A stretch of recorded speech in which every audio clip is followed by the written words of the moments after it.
ಸ್ನೇಹಿತರೆ, ಶ್ರೀ ಸ್ವರ್ಣಾಂಬಾದೇವಿ ಜಾತ್ರಾ ಪ್ರಯುಕ್ತವಾಗಿ ರೈತರಿಂದ ರೈತರಿಗಾಗಿ ರೈತರಿಗೋಸ್ಕರವೇ ಮೊದಲನೆಯ ವರ್ಷದ ಹೊನಲು ಬೆಳಕಿನ ಚೆಕ್ಕಡಿ ಗಾಡಿ ಓಟದ ಸ್ಪರ್ಧೆಯನ್ನು ಚಿಕ್ಕಮಗಳೂರು ಜಿಲ್ಲೆಯ ಕಡೂರು ತಾಲೂಕಿನ ಮಲ್ಲೇಶ್ವರ ಗ್ರಾಮದಲ್ಲಿ ದಿನಾಂಕ 1 ಇದೇ ಮಾರ್ಚ್ 2026ನೇ ಭಾನುವಾರದಂದು ಆಯೋಜಿಸಲಾಗಿದೆ. ಇಲ್ಲಿನ ಸ್ಪರ್ಧೆಯಲ್ಲಿ ಭಾಗವಹಿಸಲು ಹಾಲು ಹಲ್ಲಿನ ರಾಸುಗಳಿಗೆ ಮಾತ್ರ ಅವಕಾಶವಿರುತ್ತದೆ. ಯಾವುದೇ ರೀತಿಯ 2 ಹಲ್ಲಿನ ರಾಸುಗಳು ಕಂಡು ಬಂದಲ್ಲಿ ಸ್ಪರ್ಧೆಯಿಂದ ಹೊರಹಾಕಲಾಗುವುದು. ಸ್ಪರ್ಧೆಯಲ್ಲಿ ಭಾಗವಹಿಸಲು 1 ಜೊತೆ ರಾಸುಗಳಿಗೆ ಪ್ರವೇಶ ಶುಲ್ಕ 2500 ರುಗಳು.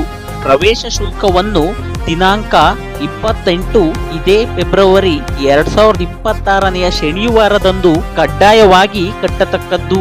ಸ್ನೇಹಿತರೆ, ಸ್ಪರ್ಧೆಯಲ್ಲಿ ಭಾಗವಹಿಸಿ ವಿಜೇತರಾದ ರಾಸುಗಳಿಗೆ ಬಹುಮಾನಗಳನ್ನಾಗಿ ಪ್ರಥಮ ಬಹುಮಾನ 25,000 ರು ನಗದು, ದ್ವಿತೀಯ ಬಹುಮಾನ 15,000 ರುಗಳು ಹಾಗೂ ತೃತೀಯ ಬಹುಮಾನ 10,000 ರುಗಳು, ಚತುರ್ಥ ಬಹುಮಾನ 5,000 ರುಗಳು, ಪಂಚಮಿ ಬಹುಮಾನ 3,000 ರುಗಳು ಹಾಗೂ 6ನೆಯ ಬಹುಮಾನ 2,500 ರುಗಳನ್ನು ಇಟ್ಟಿರುತ್ತಾರೆ.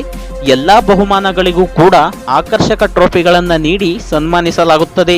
ಒಂದು ಗಾಡಿಯನ್ನು ಕಟ್ಟಲು 6 ಜನರಿಗೆ ಮಾತ್ರ ಅವಕಾಶವಿರುತ್ತದೆ. ಸ್ಪರ್ಧೆಯಲ್ಲಿ ಟೈಮರ್ ಅನ್ನು ಅಳವಡಿಸಲಾಗಿರುತ್ತದೆ. ಯಾವುದೇ ಗಲಾಟೆ ಗದ್ದಲಗಳಿಗೆ ಅವಕಾಶವಿರುವುದಿಲ್ಲ. ಕಮಿಟಿಯ ತೀರ್ಮಾನವೇ ಅಂತಿಮ ತೀರ್ಮಾನವಾಗಿರುತ್ತದೆ. ಸ್ಪರ್ಧೆಯಲ್ಲಿ ಯಾವುದೇ ಅಹಿತಕರ ಘಟನೆ ಕಂಡು ಬಂದಲ್ಲಿ ಕಮಿಟಿಯವರು ಮತ್ತು ಗ್ರಾಮಸ್ಥರು ಜವಾಬ್ದಾರರಾಗಿರುವುದಿಲ್ಲ. ಸ್ನೇಹಿತರೆ, ಕಡೂರು ತಾಲೂಕಿನ ಈ ಮಲ್ಲೇಶ್ವರದಲ್ಲಿ ನಡೆಯುವ ರೇಸಿನಲ್ಲಿ ಪಾಲ್ಗೊಳ್ಳಲು ಇಚ್ಛೆ ಇದ್ದರೆ ಹೆಚ್ಚಿನ ಮಾಹಿತಿಗಾಗಿ ಈ ನಂಬರುಗಳಿಗೆ ಕರೆ ಮಾಡಿ.